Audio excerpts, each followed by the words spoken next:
Most people do not know anything about gaslighting, red flags, boundaries, narcissistic individuals until you meet that one person that kind of forces you to study narcissism and gain an understanding of everything you've been through. And more often than not, if that person was an intimate partner, you might then recognise the behaviours in one or both of your parents or a friend, and you might begin to recognise the similarities.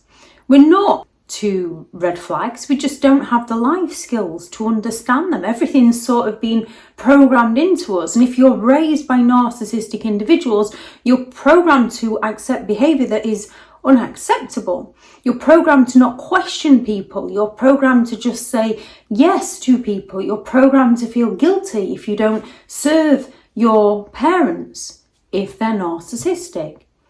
There are a variety of early indications that you could be dealing with a narcissistic individual, and there are a fair few of them, so any that you notice, please do add those into the comments for people reading through. One of the early signs that you might be dealing with a narcissistic individual is they are going to be rushing the relationship along. Narcissistic individuals often push for things to move very quickly, whether it's their declarations of love or talking about the future on the very first date, not just to gather an understanding of each other, but planning the future with you. Fast tracking the relationship along, wanting to spend excessive amounts of time with you, planning how many children you're going to have within the first date or the first week. This fast tracking of the relationship creates an intense connection before you've had time to truly understand who they are or what they want from you. And as they're usually love bombing you and treating you so well, it can be infectious. You can enjoy spending time with them. When it comes to the fast tracking of the relationship, they often want to get intimate, usually on the first date. They often move in before you even know. 1 minute they've stopped over, and then the next minute they haven't left. They want to spend excessive amounts of time with you.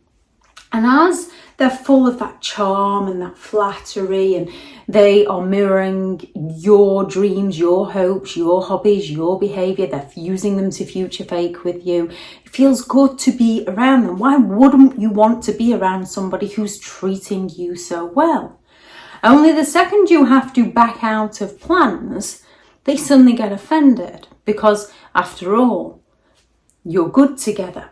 You don't need anybody else. Why would you want to spend time with other people? They plant those seeds of doubt within your mind by claiming that you're their soulmate early on, or no one's ever understood them like you do. And more often than not, because they're constantly around you and listening to you to discover your vulnerabilities so that they can use them later down the line against you, you feel understood by them. As they're treating you so well, you've never been treated better in your life. You want to spend time with them.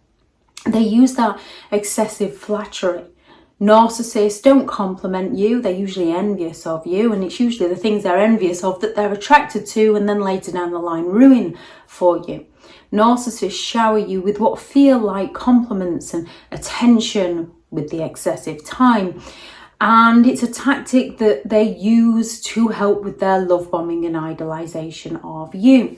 It can feel very flattering. It can also feel like it's overwhelming because they are giving you that overwhelming amount of praise.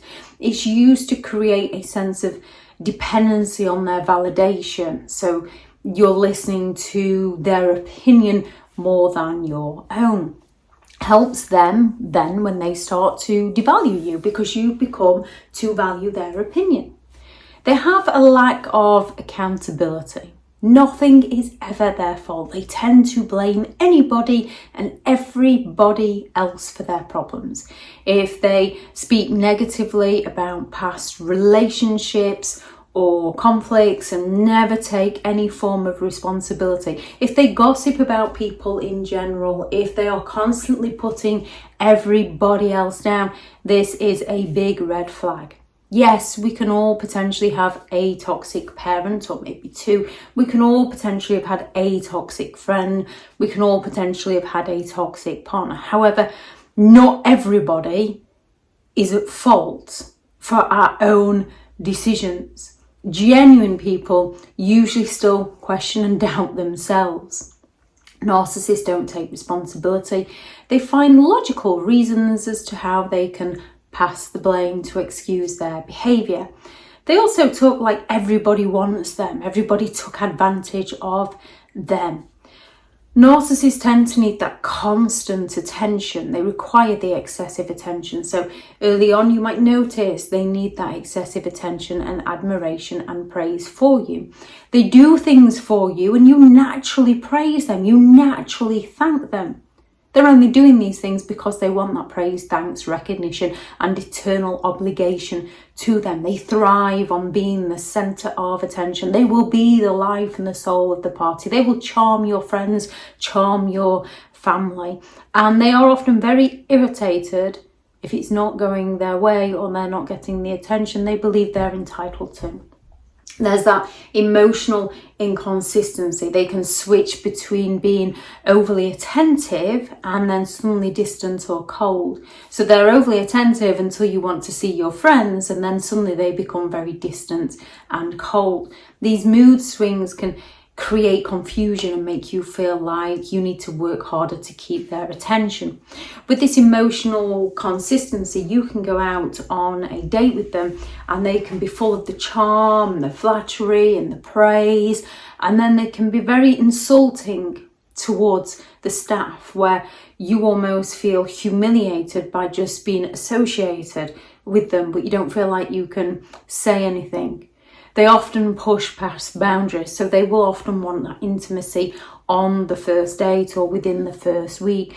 They often test your boundaries very early on, whether it's the invasive questions to get to know about you and pushing for the answers, or the unwanted advice. They overstep the mark in helpfulness, and it can feel good having somebody helpful and supportive. You don't recognise they're overstepping the mark, that they're ignoring your personal space. Their goal is to see how much they can control you, how much they can assert their dominance over you. And when you get that sort of, it feels too good to be true. At first, narcissistic individuals seem perfect. They seem charming, successful, generous, helpful, kind, always there for you, always supporting you. But this facade is designed to hide their true nature, which often emerges once they've established control over you. When it comes to meeting new people, it's about taking things slow and getting to know people for who they are and not who they sell themselves to be, because we are all capable of putting our best face forward. With a narcissist, they'll put your personality forward and pretend to be just like you, so you actually believe you've met the one, when you kind of end up falling in love with yourself, and then they steal your identity from you. Recognising these signs early on can help prevent a deeper entanglement of a toxic relationship with a narcissistic individual. Thank you very much to all the returning subscribers, and your continuous support with the channel is greatly appreciated. If you are new to the channel, I'm Elizabeth Shaw. This channel is all about narcissistic behaviour, to give you more understanding of the people you might be dealing with within your life, how to handle yourself around those people if you cannot go no contact, and different methods to find what works for you to help you understand and overcome narcissistic and emotional abuse. If you do find the information helpful on the channel, please do subscribe. If you are looking for further help and support in understanding and overcoming narcissistic and emotional abuse, I do have several online guides available, and those teachable links are in the video description. If you're looking for someone to speak to, I have partnered with BetterHelp, and their sponsored link is also in the video description.